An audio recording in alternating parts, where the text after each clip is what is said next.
Hello everyone, कैसे हैं आप सब। होपिंग दैट आप सब बहुत बहुत अच्छे होंगे। भैया जेई एडवांस्ड में ना पीटर साइक्स से बहुत बार डायरेक्टली कॉन्सेप्ट आ जाते हैं, तो आज पीटर साइक्स में से ही एक ऐसा क्रिटिकल कॉन्सेप्ट मैं आपके साथ शेयर कर रहा हूँ जिसमें एक सवाल भी मैं आपको देने वाला हूँ। तो पहले मैं कुछ कॉन्सेप्ट को भी आपको समझाऊंगा, वो कॉन्सेप्ट समझाने के बाद फिर मैं आपको सवाल भी दूंगा और उस सवाल का जवाब आपको कॉमेंट सेक्शन में बताना है। ठीक है, हो सकता है वैसा ही सवाल जेई एडवांस में भी आ जाए या उसका कहीं ना कहीं एप्लीकेशन आ जाए, तो बहुत बहुत मजा आने वाला है।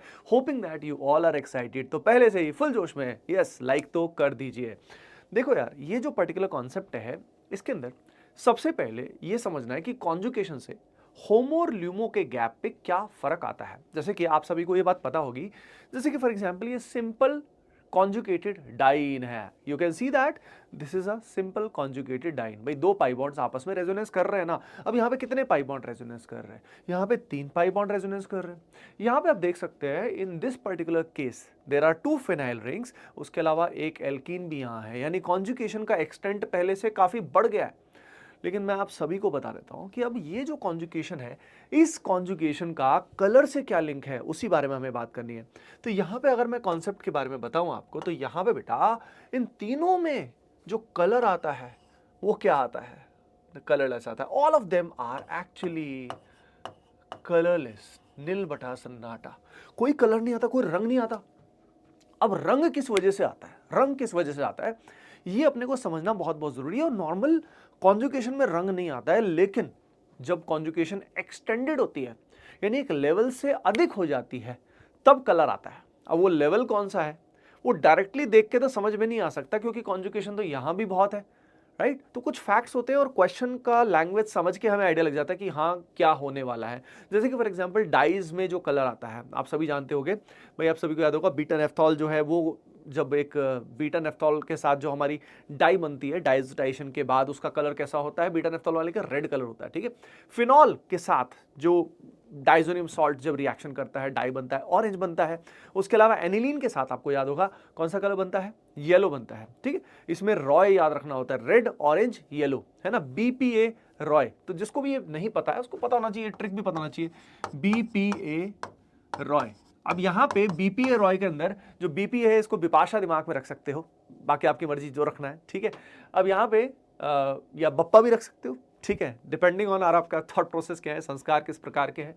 तो यहाँ पे बी जो है ये क्या है, बीटा, बीटा नेफ्थॉल क्या हुआ, रेड। पी जो है ये क्या है, फिनॉल, फिनॉल क्या हुआ, ऑरेंज। और यहाँ पे ए जो एनिलीन है ये क्या हुआ, येलो हुआ। Okay, you got it. Now what is the reason कि कहां कहां कहीं पे कलर आ रहा है, और उस कलर की वेरिएशन का भी क्या रीजन है, उस पे हम डीप में जाएंगे। और फिर मैं आपको सवाल भी दूंगा जो पीटर साइक्स सही है उससे मैंने क्रिएट किया है वो क्वेश्चन। ठीक है, तो मजा आने वाला है। तो यहाँ पे सारे के सारे कलरलेस है।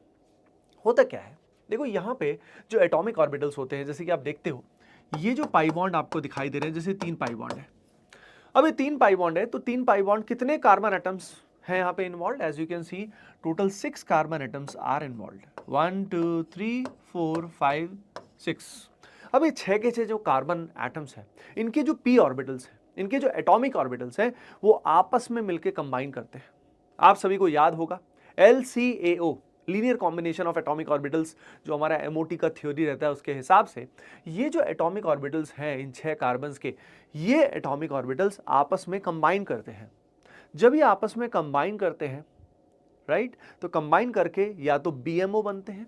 When these atomic orbitals combine, तो they combine to give BMO, यानी बॉन्डिंग मॉलिक्यूलर ऑर्बिटल। या ये डिस्ट्रक्टिवली जब कंबाइन करते हैं तो ABMO भी बनते हैं, एंटी बॉन्डिंग मॉलिक्यूलर ऑर्बिटल भी बनते हैं। उस बेसिस पे एनर्जी का एक, फॉर एग्जांपल एक एनर्जी यू कैन से एनर्जी प्रोफाइल बन जाता है, जिसमें इंक्रीजिंग एनर्जी के हिसाब से ऑर्बिटल्स होते हैं, राइट। जैसे कि हम जब एमओटी के अंदर इलेक्ट्रॉन्स फिल करते हैं, इलेक्ट्रॉनिक कॉन्फ़िगरेशन लिखते हैं डिफरेंट डायटॉमिक मॉलिक्यूल्स के, तब भी तो एक एनर्जी प्रोफाइल हमारे सामने बनता है। तो यहाँ पे भी उसी तरीके से एनर्जी प्रोफाइल बनता है जब सारे के सारे एटॉमिक ऑर्बिटल्स आपस में कंस्ट्रक्टिवली इंटरफेयर करते हैं, तो वहां पे एनर्जी लेवल लोवेस्ट होता है। और जब सारे के सारे एटॉमिक ऑर्बिटल डिस्ट्रक्टिवली इंटरफेयर करते हैं आपस में, तो ऐसे केस में एनर्जी लेवल जो होता है वो हाईएस्ट होता है। लेकिन उसके बीच में भी बहुत सारे एनर्जी लेवल होते हैं, राइट। तो यहाँ पे अब इनके कंबाइन करने के बाद 2 एस्पेक्ट सबसे इंपॉर्टेंट है। एक एस्पेक्ट है होमो का और एक एस्पेक्ट है ल्यूमो का। अब ये होमो ल्यूमो अपने को पता होना चाहिए। तो यहाँ पे फॉर एग्जांपल बहुत सारे ऐसे ऑर्बिटल्स बन गए जिनका energy level, for example this is the increasing energy level as you can see. अब यहाँ पे इलेक्ट्रॉन्स फिल हो रहे हैं, इलेक्ट्रॉन्स फिल हो रहे हैं। अब इलेक्ट्रॉन्स फिल होते होते मान लीजिए जो हाईएस्ट ऑक्युपाइड मॉलिक्यूलर ऑर्बिटल है होमो, यहां पे इलेक्ट्रॉन, यहां तक इलेक्ट्रॉन्स फिल है, तो यहां तक you can say electron fill है, ठीक है। इसके बाद ल्यूमो का मतलब क्या है? ल्यूमो का मतलब होता है लोएस्ट अनऑक्युपाइड मॉलिक्यूलर ऑर्बिटल, यानी ऐसा मॉलिक्यूलर ऑर्बिटल जो, इसके बाद भी मॉलिक्यूलर ऑर्बिटल पॉसिबल है पर ये लोएस्ट एनर्जी का मॉलिक्यूलर ऑर्बिटल है जो अनऑक्युपाइड है, और ये हाईएस्ट एनर्जी का ऑर्बिटल है जो ऑक्युपाइड है। देख पा रहे हो? तो यहां पे ये जो होमो ल्यूमो है, आप देख सकते हो इनके बीच में एनर्जी का गैप है, इसको हम डेल्टा ई मान लेते हैं, ये एनर्जी का गैप है, ठीक है। अब होता क्या है, जैसे फॉर एग्जांपल कोई भी कंपाउंड है या कोई भी सब्सटेंस है, मटेरियल है, जब वो सनलाइट को फॉर एग्जांपल एक्सपोज होता है, तो सनलाइट जाती है उसके पास।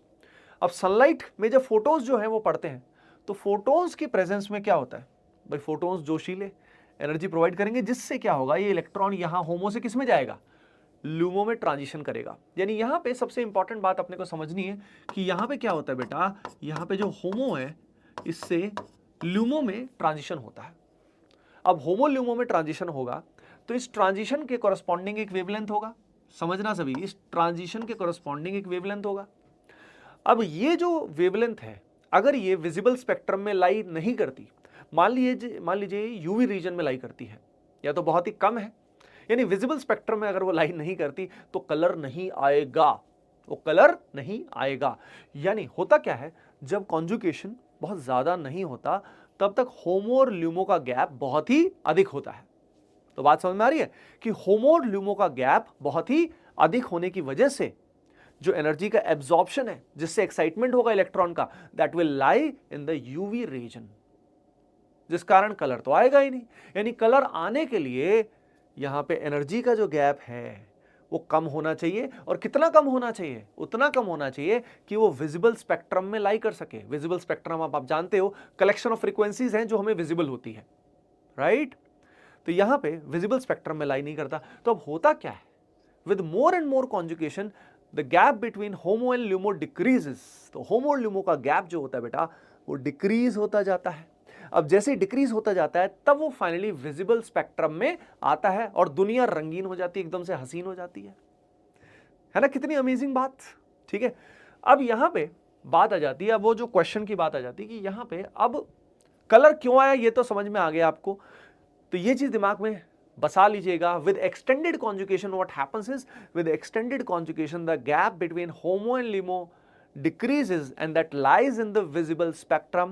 As this lies in the visible spectrum, now color will appear. अब असल में कलर जो आता है वो कहां से आता है, ये भी समझने वाली बात है। जैसे यहां पे अब ये जो कॉन्सेप्ट है जो दिया हुआ है पीटर साइक्स में, ये है डाइफिनाइल पॉलीइंस का। डाइफिनाइल तो आपको दिखाई दे रहा है, दो बेंजीन है, और पॉलीइंस आपको यहां पे दिखाई दे रहा है जिसमें एल्कीन हमारे पास है, और एल्कीन मल्टीपल होंगे, तो यहां पे एन की वैल्यू वेरी करेगा। जब n की वैल्यू 1 है तो कलर नहीं आएगा, लेकिन n की वैल्यू जैसे ही 2 to 4 होती है तो यहां कलर आ जाता है। फिर 5 में भी कलर आता है, n की वैल्यू 8 है उसमें भी कलर, ऑब्वियसली 2 to 4 5 6 7 8 इन सब में कलर आएगा। आपको मैच द फॉलोइंग करना है कि भाई ए का कलर ऑरेंज है, रेड है या येलो है। बी में जब n की वैल्यू 5 है तो कलर क्या आएगा, ये आपको सोचना है, ठीक है।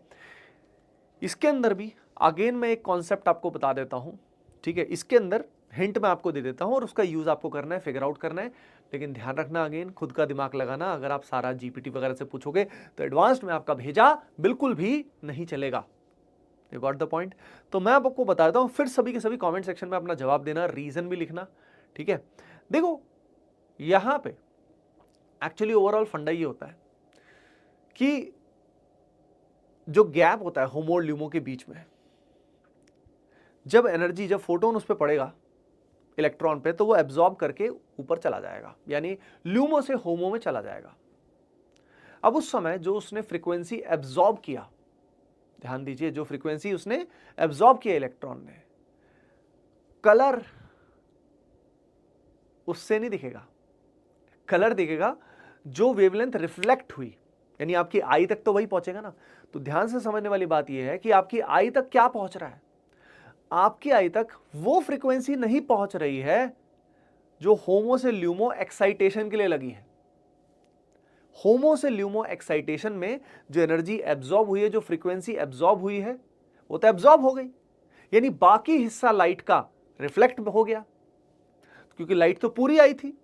तो जैसे सनलाइट आई फॉर एग्जाम्पल, उसका एक हिस्सा एब्जॉर्ब हुआ और बाकी हिस्सा जो रिफ्लेक्ट हुआ वो हमारी आई तक पहुंचा। तो कलर जो होता है वो वहीं से आता है, यानी कलर कॉम्प्लीमेंट्री होता है। तो ये बात समझ में आ रही है सभी को कि होमो और ल्यूमो का जो गैप है वो जितना भी है, for example it may be less, it may be more, with more conjugation that gap is lesser. When the gap is lesser, जब गैप कम है तो उसके बेसिस पे फ्रीक्वेंसी क्या होगी, हाई या लो, ये आप समझ जाना। अब जो फ्रीक्वेंसी उसने एब्जॉर्ब किया तो रिफ्लेक्ट जो किया वो कैसा होगा, ये बस सोचना है। आप इतना गूगल कर सकते हो, इतना आप देख सकते हो, कॉम्प्लीमेंट्री कलर व्हील देख सकते हो, और उसका यूज करके दिमाग लगा के यू कैन फाइनली आइडेंटिफाई कि यहां पे कलर कौन सा होगा। ओके बच्चों, सो होपिंग दैट ये एडवांस्ड कॉन्सेप्ट आप सभी को समझ में आया होगा। जे एडवांस से रिलेटेड और भी ऑर्गेनिक केमिस्ट्री के कॉन्सेप्ट्स मैंने बनाए तो उनको आप जरूर देखिएगा, that will help you in the advanced preparation. चलो फिर, I will see you in the next video. Bye bye, take care and keep doing well, love you all.